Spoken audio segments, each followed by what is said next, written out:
Good morning, students. Myself Rajeshwari Devi Rathore, Assistant Professor in Higher Education.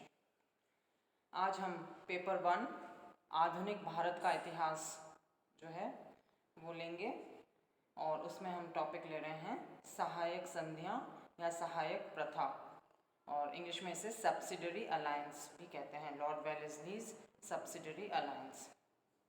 तो शुरू में ले रहे हैं हम सहायक प्रथा से तात्पर्य या उसका अर्थ।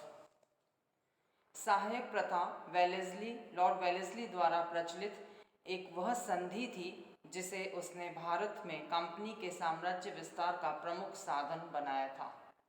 लॉर्ड वेलेस्ली इस साधन को एक संधि के रूप में प्रस्तुत कर देशी नरेशों के पास स्वीकृति के लिए भेजता था।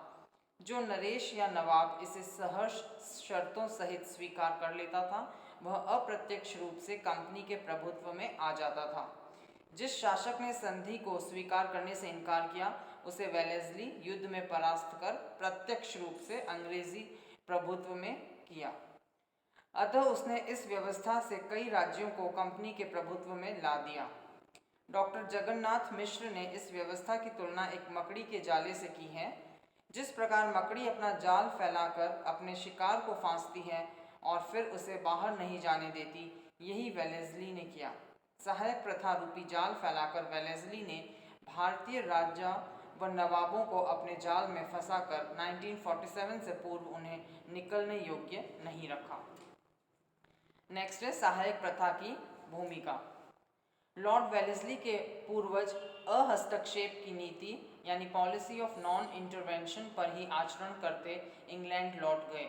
कंपनी के संचालकों ने भी इसी नीति पर आचरण करने को कहा था, परंतु वेलेस्ली के भारत आने के समय फ्रांस की राज्य क्रांति अपने उग्र रूप में चल रही थी। नेपोलियन को मिस्र पर आक्रमण करने भेज दिया गया था। उसने मिस्र के निकटवर्ती प्रदेशों पर अधिकार भी कर लिया था। इस कारण इंग्लैंड की सरकार और कंपनी के संचालकों को भारत की सुरक्षा की चिंता हो गई थी। इसीलिए कंपनी के संचालकों ने भारत के गवर्नर जनरल लॉर्ड वेलेस्ली को एक पत्र लिखा। उसमें संचालकों ने वेलेस्ली को सचेत करते हुए फ्रांसीसी सरकार के इरादों के बारे में सूचित किया था। इसके अलावा जिस जहाज से वेलेस्ली भारत आया था, उसी जहाज से टीपू सुल्तान का दूत नेपोलियन से मिलकर लौटा था। अतः उसने भी संचालकों को पत्र भेजकर उनसे अनुरोध किया था कि ऐसी परिस्थितियों में वे उसे अहस्तक्षेप की नीति पर चलने को बाध्य न करें। कंपनी के संचालकों को अपने पक्ष में करके उसने अपनी साम्राज्यवादी नीति को क्रियान्वित करना आरंभ किया।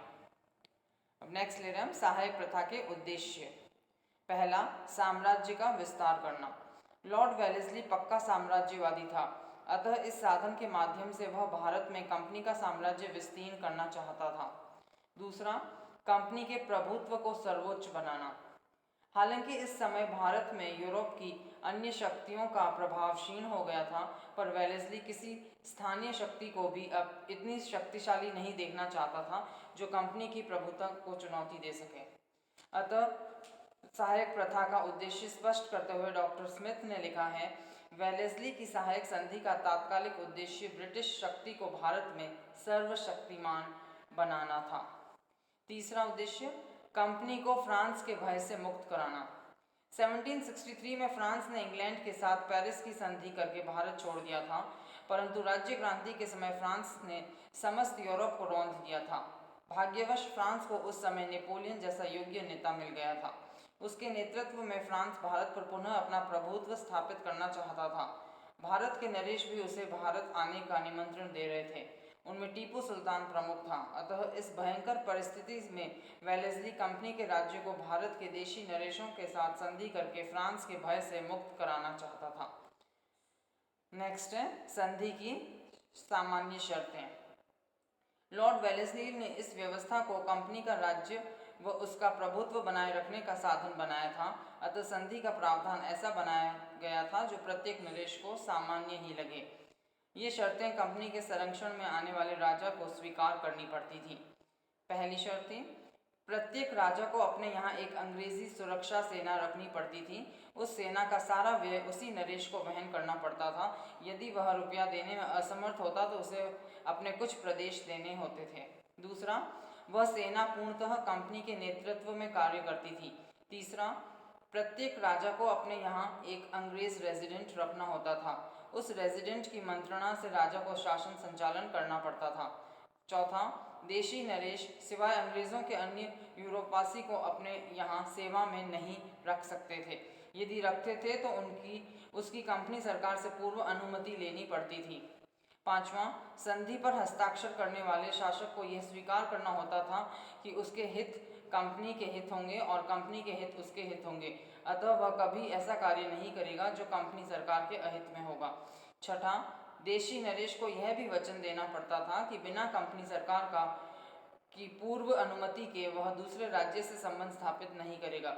दूसरे राज्य से युद्ध होने पर वह कंपनी सरकार को ही अपना मध्यस्थ बनाएगा और उसकी अनुमति से ही संधि करेगा। सातवां, इन शर्तों के स्वीकार करने पर कंपनी की सरकार उस शासक को संरक्षण प्रदान करती थी। नेक्स्ट है सहायक संधि का विकास। सर एल्फ्रेड लॉयल ने सहायक संधि का विकास निम्न 4 चरणों में बताया है। पहला, अंग्रेजों ने अपने राजनीतिक जीवन के प्रारंभिक काल में देशी नरेशों को केवल सैनिक सहायता देकर ही अपने को संतुष्ट रखा। दूसरा, इसका दूसरा चरण वह माना जा सकता है जबकि कंपनी स्वयं ने भारत में युद्ध किए और उन युद्धों में देशी नरेश से सैनिक सहायता प्राप्त की। तीसरी कोटि में कंपनी की सरकार ने देशी नरेशों से धन लेकर अपनी सेना देकर उनको सुरक्षा प्रदान की। और चौथा, इस सहायक संधि का चौथा चरण लॉर्ड वेलेस्ली के काल में ही आया जब उसने देशी राजा व नवाबों से सुरक्षा सेना के लिए धन न लेकर सैनिक खर्च के लिए उनसे प्रदेश लेना आरंभ कर दिया। अब नेक्स्ट है सहायक प्रथा के लाभ। पहला, कंपनी की सैनिक का शक्ति सुदृढ़ एवं विशाल होना। इस सहायक प्रथा के अंतर्गत जब नरेशों ने अपने यहाँ अपने खर्चे पर सुरक्षा सेना रखना आरंभ किया तो कंपनी के सैनिकों की संख्या बढ़ गई और वह सेना देश के विभिन्न प्रदेशों में फैल गई। दूसरा, कंपनी का आर्थिक भार से मुक्त होना। यह एक आश्चर्य की बात रही कि कंपनी सरकार ने अपने सैनिकों की संख्या में भी वृद्धि कर ली और उन सैनिकों को देश के विभिन्न भागों में स्थापित भी कर दिया और इन सब के लिए उसे कुछ भी खर्च नहीं करना पड़ा। तीसरा, कंपनी का राजनीतिक प्रभुत्व विस्तृत होना। लॉर्ड वेलेस्ली के भारत आने से पूर्व का राजनीतिक प्रभाव दक्षिण व उत्तरी पूर्वी भारत तक ही सीमित था, परंतु इस संधि के क्रियान्वित होने पर कंपनी का राजनीतिक प्रभाव भारत के विशाल भूभाग पर स्थापित हो गया। चौथा, कंपनी का राज्य विस्तृत होना। ईस्ट इंडिया कंपनी अब एक व्यापारिक कंपनी नहीं थी वरन वह उपनिवेशवादी कंपनी भी बन गई थी। सैनिक खर्च के लिए कंपनी सरकार ने जो प्रदेश नरेशों से लिए वे प्रत्यक्ष रूप से कंपनी के अधिकार में आ गए, फलतः कंपनी का राज्य भी विस्तृत हो गया। पांचवा, कंपनी सरकार का फ्रांस के भय से मुक्त होना। 1763 में पेरिस की संधि संपन्न होने पर फ्रांसीसी सैनिक भारत से चले गए थे, परंतु थोड़े बहुत अब भी शासकों की सेना में रह गए थे। इसके अलावा देशी नरेशों के कुछ उच्च तथा उत्तरदायित्वपूर्ण पदों पर फ्रांसीसी कार्य कर रहे थे, परंतु इस सहायक प्रथा को व्यावहारिक रूप देकर वेलेस्ली ने फ्रांसीसियों को सभी पदों से और सभी राज्यों से भगा दिया, अतः अब कंपनी की सरकार को फ्रांसीसियों से कोई भय नहीं रहा। छठा, बहुत सीमा तक युद्धों से मुक्त होना। इस संधि के संपन्न होने से पूर्व कंपनी सरकार को सदा नरेशों से युद्धों की आशंका ही बनी रहती थी। यूरोप वासियों को भारत से निष्कासित करने के उपरांत ईस्ट इंडिया कंपनी को अपने अस्तित्व के लिए इन देशी नरेशों से ही भय रहता था, परंतु अब उसे देशी नरेशों का कोई भय भी नहीं रहा और उनसे होने वाले युद्ध भी टल गए। 7, भारत में अंग्रेजी राज्य को स्थायी बनाने में सहायता।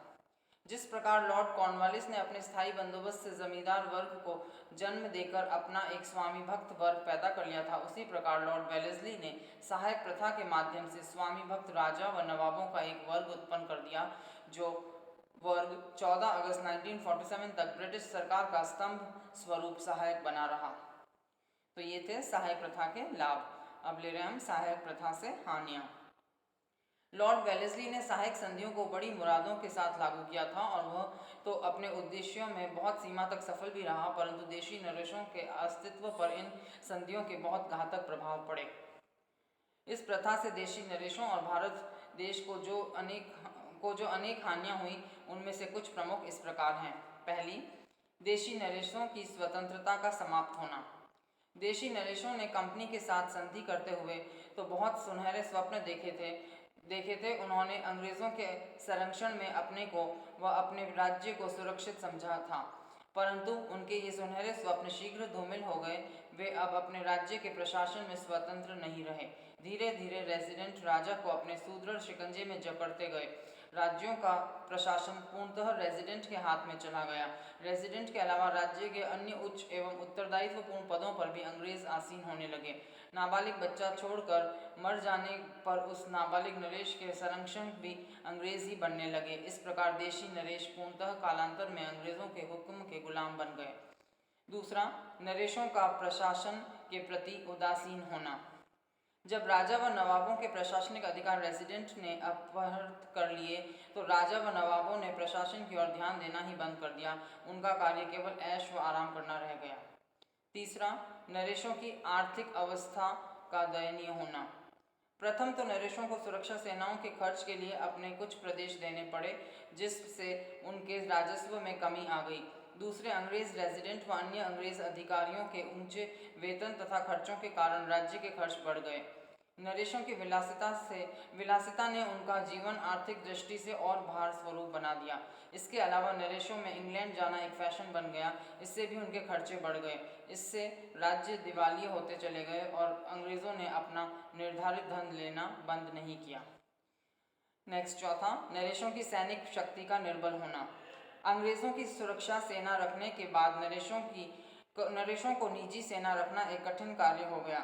यदि कोई नरेश रखने का साहस भी करता तो कंपनी सरकार व ब्रिटिश सरकार उसको अपनी निजी सेना में कटौती करने को बाध्य करती थी। इस प्रकार निजी सेना के अभाव में देशी नरेश की सैनिक शक्ति अति दुर्बल हो गई। नेक्स्ट है, जनता पर अत्याचार बढ़ाना। नरेशों के प्रशासन से वैराग्य लेने पर अंग्रेज अधिकारी जनता पर नाना प्रकार के जुल्म करने लगे। उनका शासन जनहितकारी न होकर ब्रिटिश हितकारी होता था। अपने खर्चीले जीवन का भार वे आम लोगों व किसानों पर डालने लगे। इससे राज्यों में आर्थिक शोषण और नैतिक भ्रष्टाचार बढ़ने लगा। और नेक्स्ट था, राष्ट्र के लिए अहितकार सिद्ध होना। वेलेस्ली द्वारा प्रचलित सहायक प्रथा भारत देश के लिए भी अहितकार सिद्ध हुई।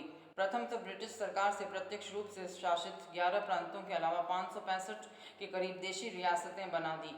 ये नरेश आपस में मिलकर न रहकर स्वतंत्र रहते थे। उन्होंने अपना अस्तित्व अंग्रेज़ों के संरक्षण में ही सुरक्षित समझा, अतः वे अपने देश के प्रति वफादार न रहकर अंग्रेज़ों के स्वामी भक्त नौकर बन गए। उनमें राष्ट्रीय भावना नहीं रही, इसीलिए वे अपने देश व अपनी जनता का भला न विचार कर सदैव अंग्रेज़ों का हित विचारते थे। इसीलिए भारत की स्वतंत्रता में वे भी प्रमुख बाधक सिद्ध हुए।